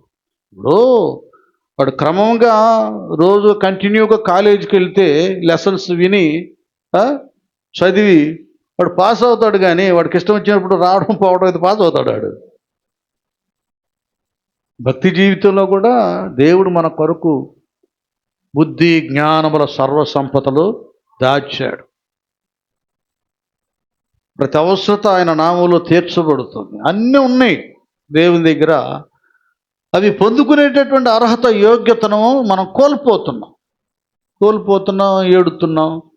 ఏం దేవుడా ఇట్టయింది అంటున్నాం. ఎప్పుడు బాగా సమస్య ఎదురైనప్పుడు. ఆ ఏడిపేద ముందు ఏడిస్తే పోయిద్దిగా, ఇంకేడవకుండా ఉంటావుగా. దేవా, నా రాకపోకలను తోడుగా ఉండాలి, ప్రతి అవసరత నీ నామంలో తీర్చాలి. అడుగు, మన డ్యూటీ ఇది, మనం చేద్దాం. ఆయన ఇవ్వవలసింది ఆయన మనకి ఇస్తాడు. కాబట్టి ఇది భోజనపు బల్ల, మన ఫ్యామిలీ ప్రేయర్. 128వ కీర్తనలో ఏమంటాడు? నీ భోజనపు బల్ల చుట్టూ నీ పిల్లలు ఒలీవా మొక్కల వలె చిక్కి. చూడండి, ఒక వండర్ఫుల్ వర్డ్. చూచెదవు ఇశ్రాయేలు మీద యెహోవా యందు భయభక్తులు గలవారు నీలాగునా. అది భయభక్తులుంటే ఈ విధమైనటువంటి అభివృద్ధి, ఆశీర్వాదాన్ని దేవుడు మన సొంతం చేస్తాడు. అంటే చాలా ఉంది, కానీ టైం ఇంకొక పావు గంట ఉంది కాబట్టి నేను అన్నీ క్లుప్తంగా చెప్పేస్తాను. ఇక మనం ఏం చేద్దామంటే, ఒకసారి ఇంకా ఉన్నాయి, చాలా ఉన్నాయి, అవి చెప్పడానికి టైం లేదు, వివరించలేక ఒక గంట పట్టింది. ఒక్కసారి మనం 1 కొరింథీ 10వ అధ్యాయానికి వెళ్ళిపోదాం. ఇక్కడ 10వ అధ్యాయం 21వ వచనం చదువుదాం.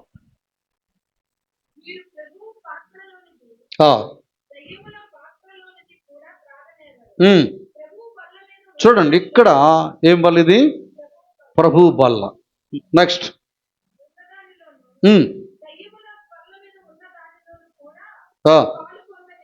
అది ఇక్కడ ప్రభు బల్ల మాత్రమే కాకుండా ఇంకొక బల్ల. ఏం బల్ల అది? చూసారు అట్లా పెట్టారు. మీరు బాగా ఆలోచించండి ఈ విషయాలు. అది ఎందుకు పక్కన? పౌలయ్య దాని గురించి ఎందుకు మాట్లాడుతున్నాడు? దెయ్యపు బల్ల. వినాలి, ఈ దెయ్యపు బల్ల అనబడేటటువంటిది ప్రస్తుతం ఇంగ్లాండ్లోనే, నేను సావుకు వచ్చినటువంటి రోజుల్లోనే సాటాన్ చర్చ్ ఉంది ఇంగ్లాండ్లో. దెయ్యపు సంఘం ఉంది. అలాగే వాడిది ఎలాగుంటుందంటే వర్షన్, వాడి మాటలు 1 కీర్తన ఉంది.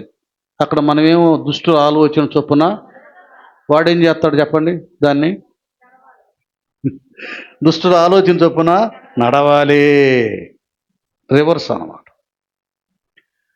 అలాగే వాళ్ళకి వాడు సైతాన్ ఆరాధన ఉంది, వాడు గ్రంథం ఉంది, వాడు బల్ల ఉంది, దెయ్యపు బల్ల.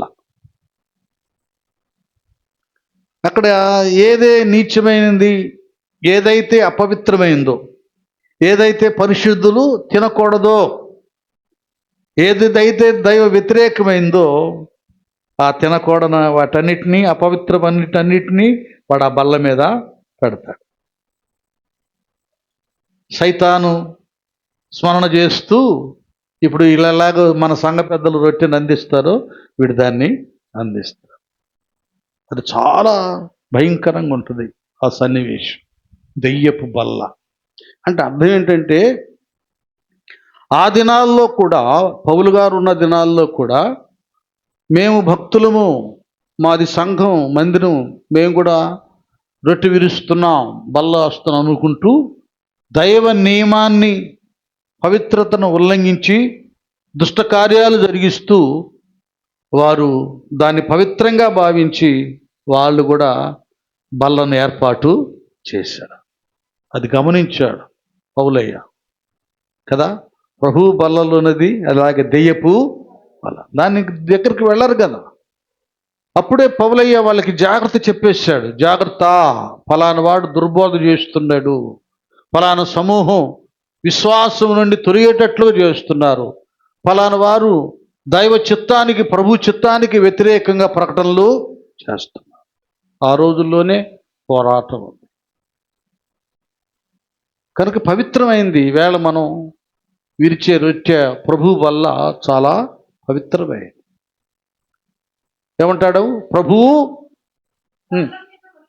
అది ప్రభువు బల్ల మీద ఉన్నటువంటిది ఏముంటుంది ఇక్కడ మనకి? ప్రభు వారి యొక్క శరీరం, రొట్టె, రక్తం, ద్రాక్షరసం, ఈ రెండు ఇక్కడ ఉంటాయి, ఇక్కడ ఉంటాయి అన్నమాట. మనం పాత నిబంధనలో మనం చూస్తే నిర్గమకాండం 12వ అధ్యాయంలో ఇక్కడి నుంచి ఆరంభమైంది.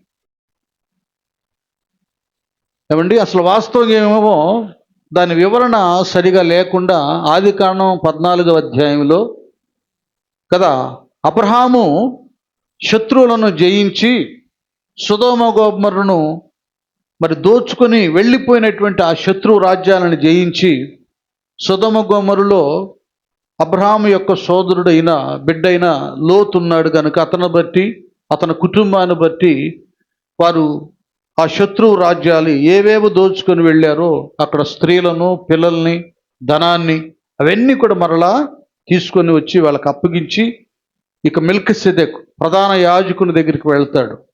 వెళ్ళినప్పుడు ఆయన ఏం చేస్తాడంటే, అబ్రహాం గారేమో తన సంపాదన అంతట్లో 10వ భాగం ఆయనకి ఇస్తాడు.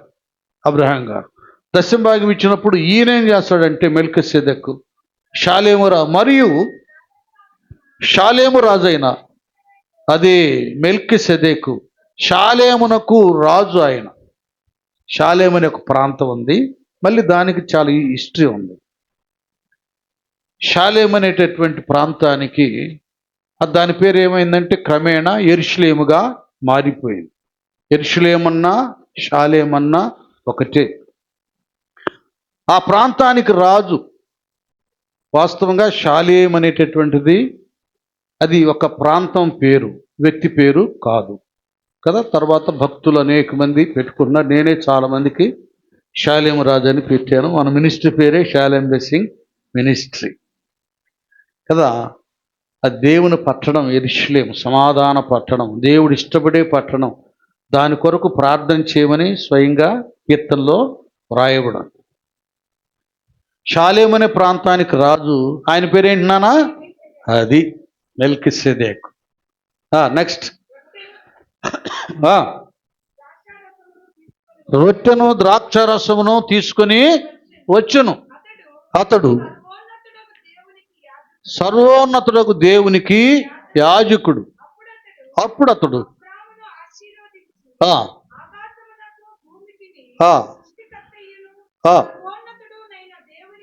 దేవుని వలన అబ్రహాము ఆశీర్వదించబడును గాకనియు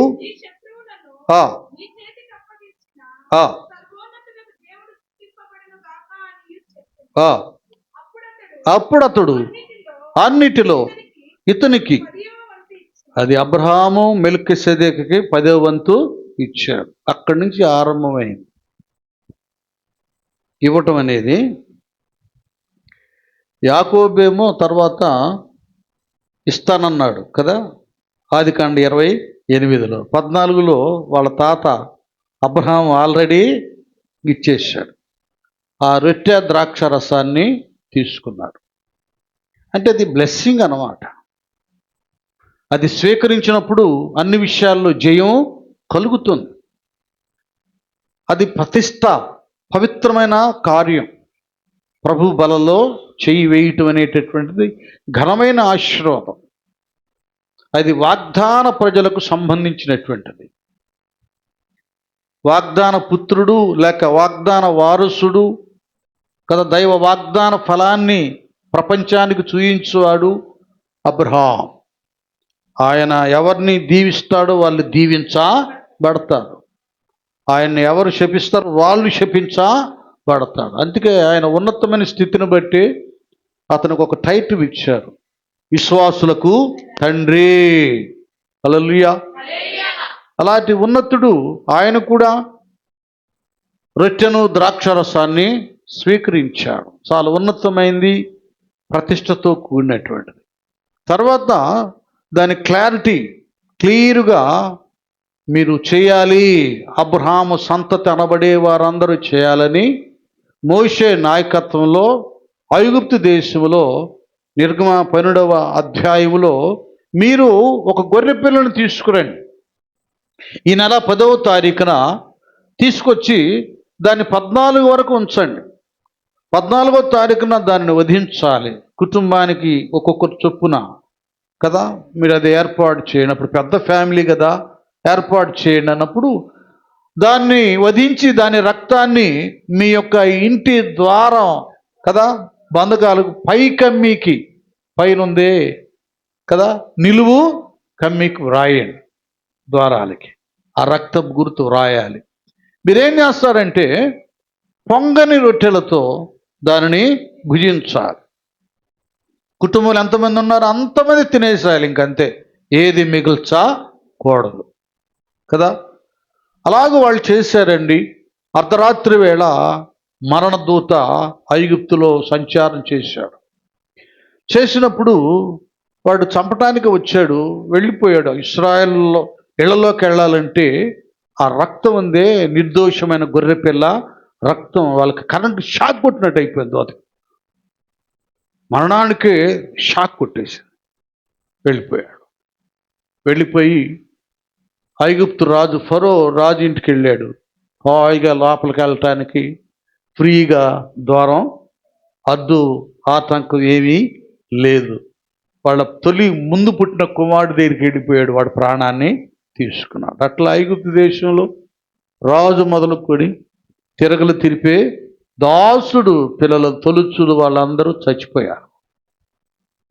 మీరు బాగా ఇది అర్థం చేసుకోవాలి. కొంతమంది రొట్టె విరిచే విషయంలో నిర్లక్ష్యం చేస్తారు, సిద్ధపడరు, ప్రార్థన చేసుకోరు. ఇది ఘనమైనదే. ఆ రోజుల్లో మోషే కాలంలో వాళ్ళ తొలిచూలు బిడ్డలందరినీ సంరక్షించినటువంటిది, మరణం లేకుండా కాపాడినటువంటిది ఈ పస్కా. ఇది నూతన పస్కా. అక్కడ ఆ గొర్రెపిల్ల వధించబడితే ఇక్కడ దైవ కుమారుడు, ఇదిగో లోక పాపములను మోసుకొని పోవు దేవుని గొర్రెపిల్ల. ఈ గొర్రెపిల్ల మన కొరకు రక్తం చిందించబడింది. ఆ గొర్రెపిల్ల యొక్క శరీరానికి సూచనగా ఉంది రొట్టె. నానా చాలా పవిత్రమైంది నాన్న, చాలామందికి తెలియటం లేదు. కొన్ని జరిగిన చిన్న విషయాలు చెప్తాను. ఒక ఆయనకి ఇక్కడ ఒక తోకలాగా ఉండేది వెనక, ఇంకొక ఆమెకి ఇంకొక వేరే బలహీనత ఉండేది. ఒక ఆమె ఏమో చిలకలూరుపేట నుంచి ప్రేయర్కి వచ్చేసింది. ఒక ఆయన ఏమో మంచి కీబోర్డ్ ఆర్టిస్ట్. ఆయన రొట్టె కార్యక్రమం అప్పుడు మేమేం చేసేవాళ్ళంటే శనివారం రాత్రి అంతా ఉపవాసం ఉండి ఆ రాత్రిక సండేలో 12 దాటినా కలిసింది కదా, అవుతుండగా అప్పుడు రొట్టె విరిచేవాళ్ళు. వాళ్ళు అట్లాగా ఆయన స్వీకరించి రొట్టెని తీసుకొని అట్లా వెళ్ళాడు బాత్రూమ్. ఇట్లా వెళ్ళంగానే ఆ వెనక తోక లేదు. ఆమె వెళ్ళంగానే అంతకుముందు ఏదో ఉండేదంట, ఆ రోగం నుండి ఆమెకు స్వస్థత కలిగింది. గట్టిగా చప్పలు కొడతాం. అంతే, వాళ్ళు చెప్పారు సాక్ష్యం, నాకు తెలీదు. వాళ్ళు చెప్పారు. అంటే అది మనం కాదు, మన శక్తి కాదు, మన ప్రభావం కాదు. మనం ఇది ప్రభువు మన కొరకు అర్పించిన తన శరీరం అని పవిత్ర హృదయంతో, పవిత్ర హస్తాలతో, పవిత్ర పెదవులతో దాన్ని స్వీకరిస్తున్నాం. ప్రభువారి యొక్క శరీరంలో ఉన్న ప్రభావం మన అంతరంగాన్ని తాకుతుంది, వ్యాధి పోతుంది, బాధ పోతుంది, పవిత్రత కలుగుతుంది ప్రభు శరీరము రక్తములో. యేసుని రక్తము పాపముల నుండి, యేసుని రక్తము పాపముల నుండి వేయి నోళ్ళతో స్తుతించినాడు.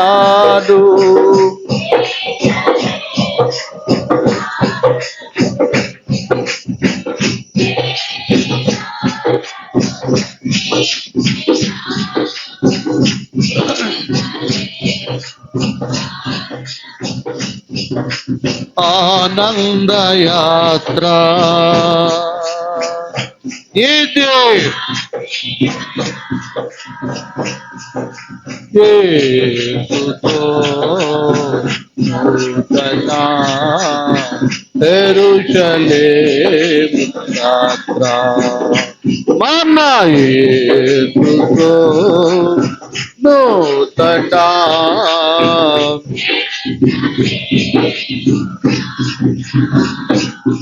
స్తోత్రం, హల్లెలూయా. కాబట్టి ఇక్కడ ప్రభు బల్ల, ఇది ఆశీర్వాదకరమైనది. అయితే ఇక్కడ కొన్ని నియమాలు ఉన్నాయి. ఈవేళ మనం అదే ఆచరించబోతున్నాం కదా. ఈ పద్ధతులను గ్రహించాలి ప్రతి దేవుని కుమారుడు, కుమార్తె, అలాగే రొట్టె విరుస్తున్నటువంటి దైవ సేవకులు కూడా. కొంతమందికి ఇదేదో ఆటకాయతనంగా, ఆచారంగా ఉంటుంది. లేదండి, దైవ సంబంధమైనవి అన్నీ కూడా పవిత్రమైనవి. పవిత్ర హృదయముతో ఈ కార్యాలను భక్తులు నిర్వహించాలి. ఇక్కడ పౌలయ్య అంటాడు, ఒక చక్కటి మాట అంటాడు. అదేంటంటే నాయన, మొదటి పత్రిక కొరింథీ, నాయన మొదటి పత్రిక 11వ అధ్యాయము 27వ వచనం. 20 కాబట్టి ఎవడు అయోగ్యముగా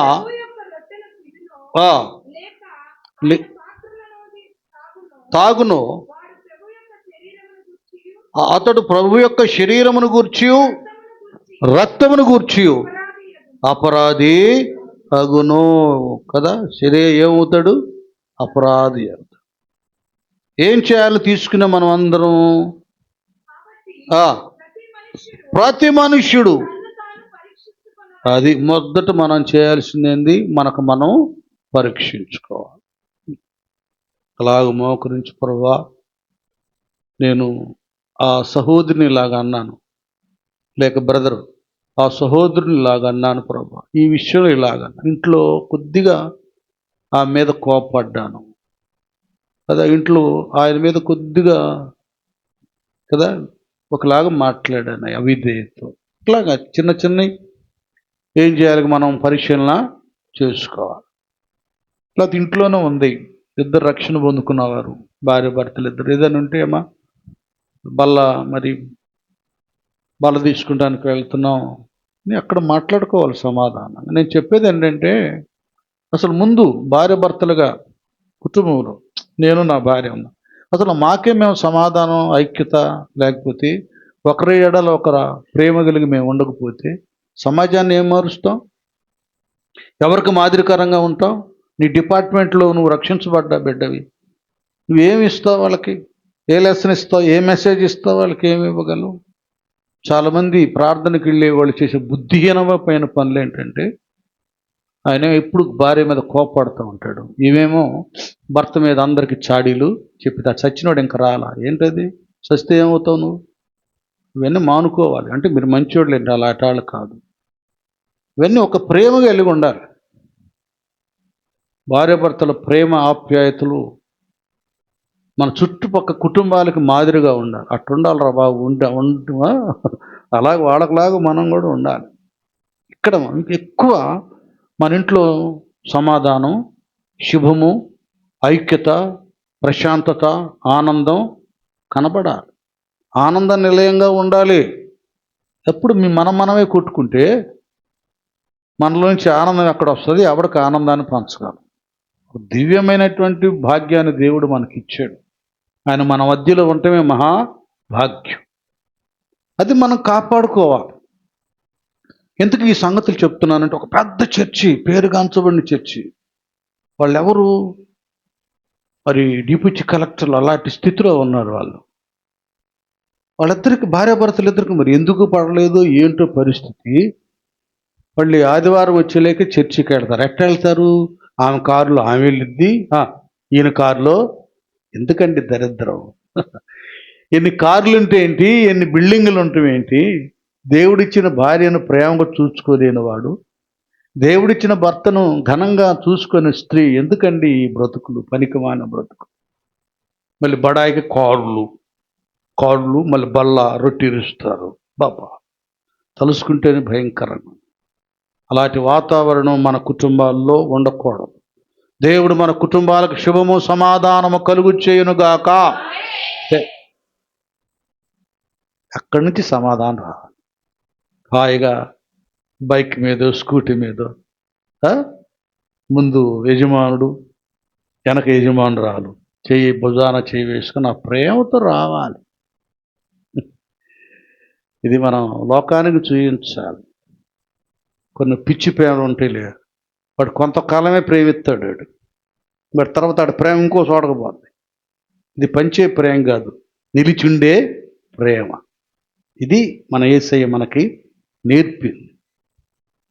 వీటన్నిటిలో ఒక సమాధానం కలిగి అప్పుడు ఇక్కడ పౌలయ్య అన్నట్లుగా పరీక్షించుకొనవలెను. అలాగు చేసి తిని,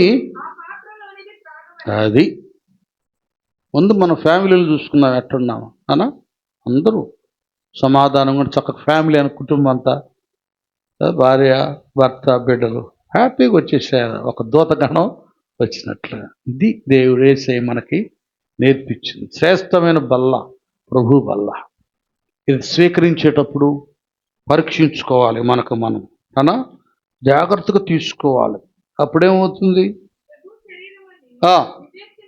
అది కొంతమంది అసలు దీని గురించి ఇలా రొట్టె ఈ వివేచనే ఉంటాయి. వివేచింపక తిని త్రాగువాడు తనకు శిక్షావిధి కలుగుటకే. చూసారా? ఎందుకంట శిక్షావిధి కలుగుటకే తాగు. అది తర్వాత ఏమయ్యేదంటే ఇక్కడ, ఇందువలనని మీలో అనేకులు బలహీనులను. అది నిద్ర అంటే ఆత్మీయ నిద్ర అంటే ప్రార్థన లేదు, ఏమీ లేదు, వాక్యం లేదు, మొత్తం ఇది 24 గంటలు సాగినోడు ఎట్ట పడుకుంటాడు, పడిపోతాడు, అట్లా అయిపోయారు ఆత్మీయతలో. ప్రభు వల్ల చాలా గొప్పదండి. మనకు చురుకుదనాన్ని, ఆరోగ్యాన్ని, ఉజ్జీవాన్ని, ఆనందాన్ని, ఐక్యతను, అభిషేకాన్ని కలిగించేది ప్రభు వల్ల. దాన్ని స్వీకరించే ప్రతి వారు పరీక్షించుకోవాలి. నాకు నేను, మీకు మీరు. ఇచ్చే నేనయ్యా, ఇంతమంది పరిశుద్ధులైన నీ బిడ్డలకు రెట్టి విరుస్తున్నానయ్యా. నా హస్తాల ఆలోచనలు ఏదైనా అపవిత్రం ఉంటే క్షమించు. అది ఒక మాట చెప్పాలంటే, ఈ బల్ల తీసుకునేటప్పుడు మనం పరిశీలన చేసుకొని పశ్చాత్తాప్తులమై ఇప్పుడు ప్రభు వచ్చిన ఎత్త అది గట్టిగా చెప్పబడదా?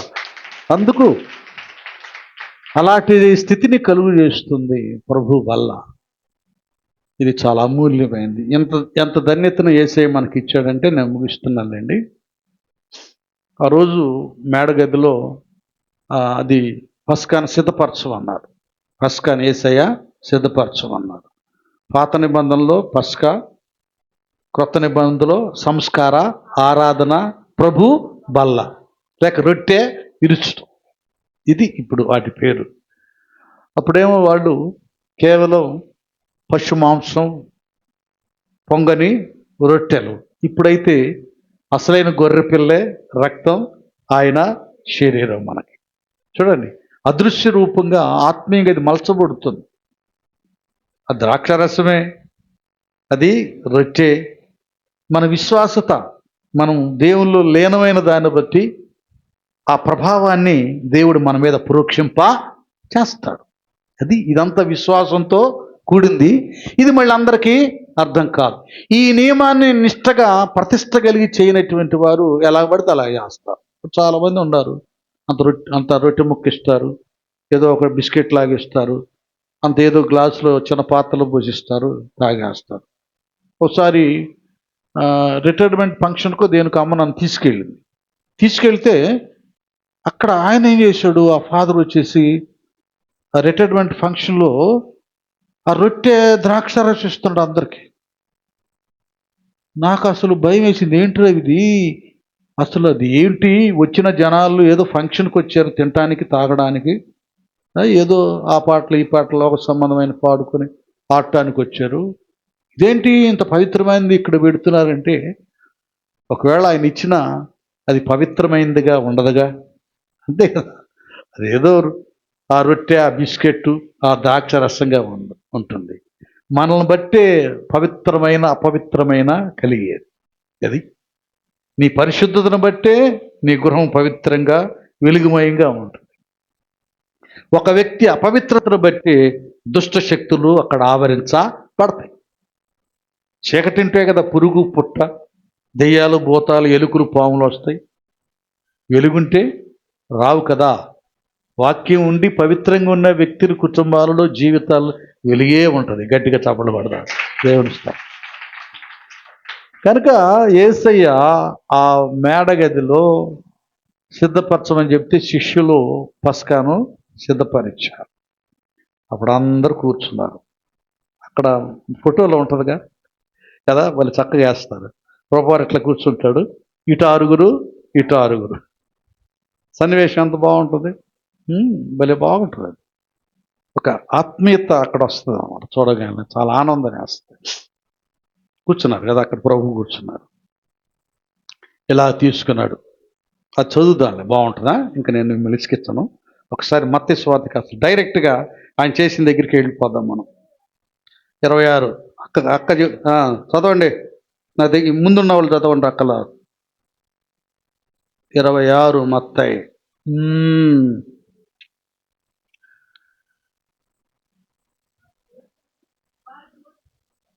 కరెక్ట్, అదేలా 26. ఓకే. వారు భోజనము చేయుచుండగా యేసు, అది ఇక్కడ మధ్యలో ప్రభువారు కూర్చున్నారు. ఈ టేబుల్ ఇటు తిప్పితే ఇటు ఆరుగురు ఇటు ఆరుగురు ఉన్నారు. ఇక ప్రభువారు ఏం చేశారంటే,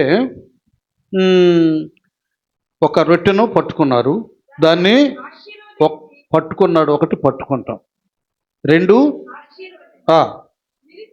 తర్వాత 3 విరిచి, అది ఏం చేశాడు ఆయన, పట్టుకొని ఆశీర్వదించి విరిచి తన శిష్యులకు ఇచ్చి, మీరు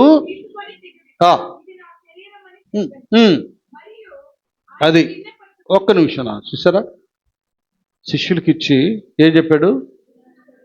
ఇక్కడ చిన్న విషయం మనం ఇట్లా పరిశీలన చేద్దాం లేఖనాన్ని. వాస్తవంగా ఆ శరీరం, ప్రభు అనే శరీరం అక్కడే ఉన్నాడు ఆయన. ఇంకా ఆయన విరవ చీల్చబడల, కొరడాలతో కొట్టబడల కదా.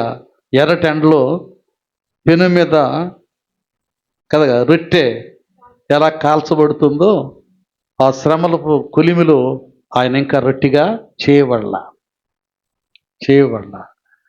కదా చెప్తున్నాడు. అంటే ఇక నెక్స్ట్ కదా వెళ్ళిపోతాడు, గెత్సేమనే వెళ్ళడానికి వెళ్తాడు, పట్టుకుంటారు కదా, శిలువ శ్రమ కలుగుతుంది. ఆయన ముందుగానే చూడండి దానిలో ఉన్న విలువను. ఎందుకంటే ఇది ఎందుకు ఆయన చెప్తున్నాడంటే, ఇంకా ఆయన చనిపోక ముందు ఎందుకు చెప్తున్నాడంటే, ఆయన ఎలాగూ బాప్తిసం పొంది మాదిరి జీవించాడు, ఆయన ఎలాగూ ఉపవాసుని మాదిరి జీవించాడు. ముందుగానే దీని వివరణ, ఇందులో ఉన్న ప్రభావాన్ని శిష్య బృందానికి తెలియచేయాలి. అది అయినా కూడా తర్వాత ఏమైంది, ఆయన చనిపోయి తిరిగి లేచిన తర్వాత ఇదే శిష్యులు, ఒక ఇస్కారియోతు యూదా తప్ప ఇదే శిష్య బృందం ఆయన శరీరంలో రక్తంలో పాలుగాస్తారు. అని విరిచారు కదా, విరిచిన దాన్ని బట్టే కదా మీరు అపోస్తుల బోధ యందును సహవాసం అందును రొట్టె విరుచుటి యందును ప్రార్థన ఎడతెక్క ఇంటింట కూడా రొట్టె విరిచారు ఆ దినాల్లో. ఎందుకంటే దాని విలువ స్వయంగా ప్రభు ద్వారా విన్నారు, వాళ్ళు ఆయన మాటల ద్వారా కనుగొన్నారు, చూచారు, ధరించారు. కనుకనే వాళ్ళు ఇంటింట బాప్తిసాలు పొందిన వెంటనే రొట్టె విరిచాడు. చూడండి ఆయన చక్కగా అన్నాడు, చదువునానా. మరియు ఆయన గిన్నె పట్టుకొని కృతజ్ఞతాస్తుతులు చెల్లించి వారికిచ్చి, దీనిలోనిది మీరందరూ త్రాగుడి, ఇది నా రక్తము, పాప క్షమాపణ నిమిత్తము అనేకుల కొరకు చిందించబడుతున్న నిబంధన రక్తము. ఇక్కడ అంటాడు మరలా,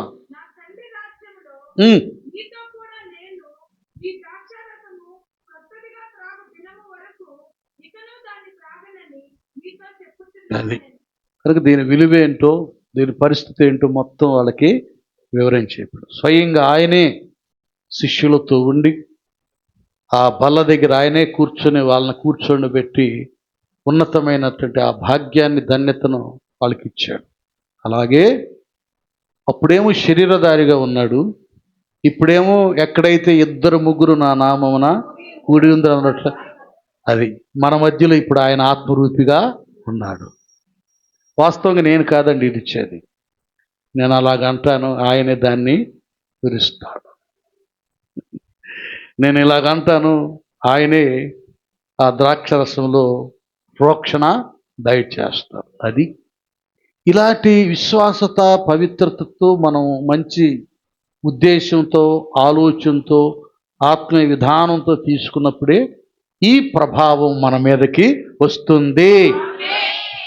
అది ప్రభు వల్లంటే ఏదో తేలికైంది కాదు, ఇందులో ఎంతో ఆశీర్వాదం, పరలోక భాగ్యం దాచబడి ఉంది.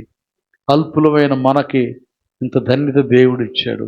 కనుక మనము మన వ్యక్తిత్వాన్ని కాపాడుకుందాం. మన కుటుంబంలో కదా బల్ల చుట్టూ ఒలివా మొక్కల వలె మనమే కాదు మన బిడ్డలను కూడా పొందాం కుటుంబ ప్రార్థనలో. అలాగే దేవుని ఆలయపు ఈ బలలో ఆయన వాక్యాహారాన్ని తిందాం వ్యర్థం చేసుకోకుండా. అలాగే ప్రభు బలలో పాల్గొని పాలిభాగస్థులమై ప్రభు శక్తిని పొందుకొని ప్రభు రాకడ కొరకు, రాజ్యం కొరకు సిద్ధపడదాం. అట్టి భాగ్యాన్ని దేవుడు మనందరికి అనుగ్రహించునుగాక.